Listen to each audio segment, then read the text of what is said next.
So this is chapter 5 in brief. Okay, I'll go quickly just to make sure. Here we're talking about suppliers, and we talked about the production, and we talked about land, labor, capital.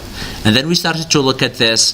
If we are doing a short-run production function, and if we do 0 labor, 1, 2, 3, and guy number 6 produced 51.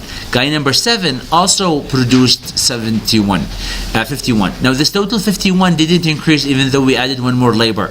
And the thing is that if we add more labor, you will not always be producing more, because the space or the capacity or the capital or the labor is limited and we can't do more.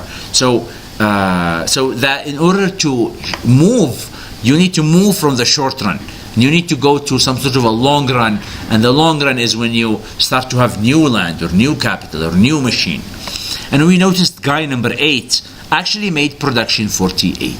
So I will never go to this guy number 8, because if I want to produce more, if I want to produce 51, I can get 60 people, and then if I want to get the 47, I can do 51 and take 4 and throw them to the garbage. Okay? And then we started to look at this graph, which show you how is the short-run production function. Okay, it is increasing very quickly, and then it's kind of reached stagnation, and it may drop. And then we start to look at the idea of efficiency and the idea of capacity, the maximum you can do. And then we looked into the change in output compared to the change in input. Okay, so and that's the MPP. And then we talked about the law of diminishing returns, and we said that we get less returns. At the beginning, people are good, they produce quickly, but later on they cannot. Why? Because there is a fixed level of capital and land. And then we started to talk about short run and versus long run.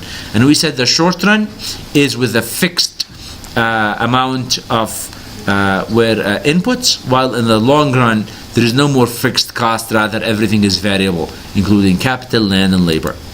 And then we started to talk about this cost of production, and we said that you want to get your total profit, and then we introduced total cost, and then we talked about fixed cost. What is fixed cost? Is the equipment, and then variable cost is all of the material. And then we looked at them both together on this curve, which show you fixed cost as you produce more, and then variable cost as you produce more, and then you reach a point where you can't do more. So maybe the fixed cost is whatever land that you have to pay for, and the variable cost is whatever labor that you are adding, and you reach this level and you can't add. And why? Because this is like the maximum you can do in this short run.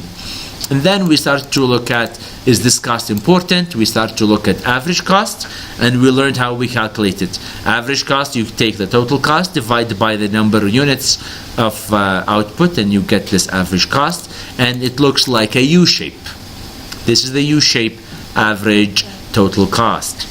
And then we looked at marginal cost, and the marginal cost, you take it by how much change in total cost divided by how much change in output, and you get this 85, which is 250 minus 120, divided by 10 minus 0, and you get this 8. And then we notice it increased. If I want to do from 50 to 51, the total cost will move from 670 to 750. Why is this big increase? Because you have to pay one more employee, right? And this employee doesn't add as much as the first employee. Okay? And here you got $83 that you need to get. You add one more employee, you pay this guy $83 and produces only 1 unit.